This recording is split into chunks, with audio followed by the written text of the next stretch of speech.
Personat që nuk dinë shkrim lexim janë persona me nevoja të veçanta. Kur flitet për zgjidhje, për këto zgjedhje, pra është bërë zgjidhja si do t'i trajtoj personat që nuk dinë shkrim lexim. Në Zvicër janë tërhequr 15.000 zarfe me votime. Në Gjermani janë tërhequr gjithsej 9.650 zarfe.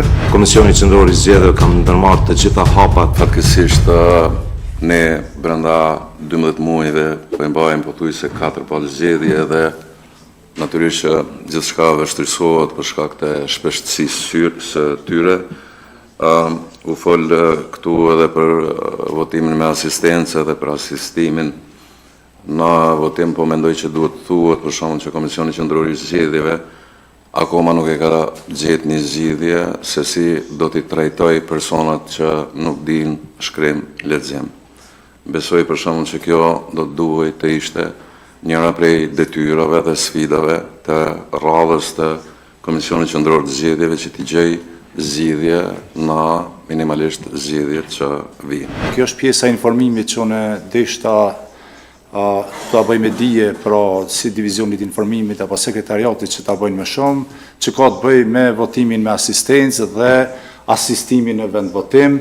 Janë të ndara, janë të përcaktuara kategori 8 të ngushta që lejohen për të votuar me asistencë dhe kategori tjera të cilat nëse kanë nevojë, kanë vështirësi në lëvizje, mund të asistohen deri te kabina e votimit nga asistuesit, por që gjatë procesit të votimit nuk guzon askush me qëndru afër, pra qytetarët e realizojnë të drejtën e tyre në mënyrë të pavarur dhe bazuar në parimin e fshehtësisë së votës. Kur flitet për zgjidhje, për këto zgjedhje, pra është bërë zgjidhja dhe ato janë në kuadër të procedurave, i ftoj gjithë qytetarët që mund të kenë prindër familjar që konsiderohen që nuk din shkrim lexim, ti njoftojnë mbi procedurat e votimit paraprakisht, sepse nuk lejohet asistimi për personat që nuk din shkrim lexim ose që pretendohet se nuk din. Sepse kjo formë në fund fundit është keq përdorur jashtë masën procesit e kaluara zgjedhore. Pejtohem kategoria e personave që nuk din shkrim lexim, fatkeqësisht në zgjedhjet e kaluara është shfrytzuar si një mekanizëm për abuzim me këtë të drejtë. Mirë, po nuk besoj që në emër të abuzimit ne duhet ta gjejmë një formulë tjetër. Edhe fakti që një person nuk din shkrim lexim në kabinën e votimit është vetëm, është bukur problematike për të realizuar drejtën e votës.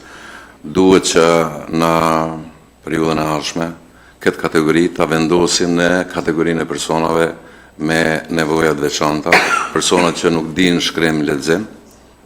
Besoj, domethënë janë persona me nevoja të veçanta dhe kërkojnë një asistencë që ju mundson atyre ta realizojnë drejtën.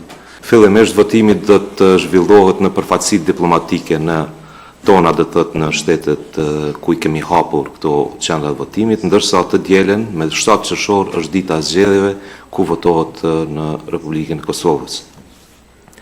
Në emër të Komisionit Qendror të Zgjedhjeve, i ftoj të gjithë votuesit që të marrin pjesë në ditën e zgjedhjeve, të votojnë dhe të shfrytëzojnë të drejtën e tyre kushtetuese për të votuar.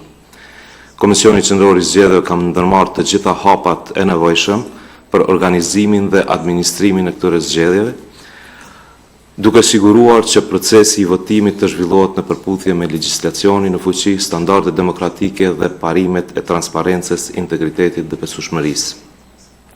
Njëkohësisht, u bëjmë thirrje të gjithë anëtarëve të këshillave të vendvotimeve, stafit zgjedhor dhe të gjithë personave të angazhuar në administrimin e zgjedhjeve që të kryejnë detyrat e tyre me përgjegjësi, profesionalizëm dhe paanshmëri, duke respektuar me përpikëri procedurat dhe rregullat zgjedhore.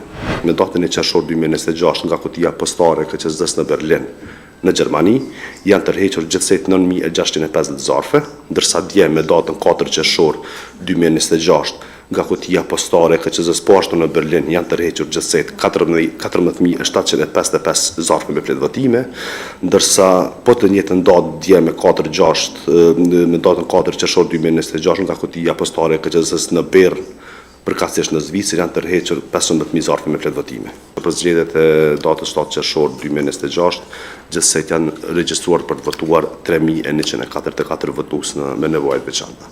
Pra kjo është shifër që përfshin të gjitha kategoritë të votuesve me nevoja të veçanta.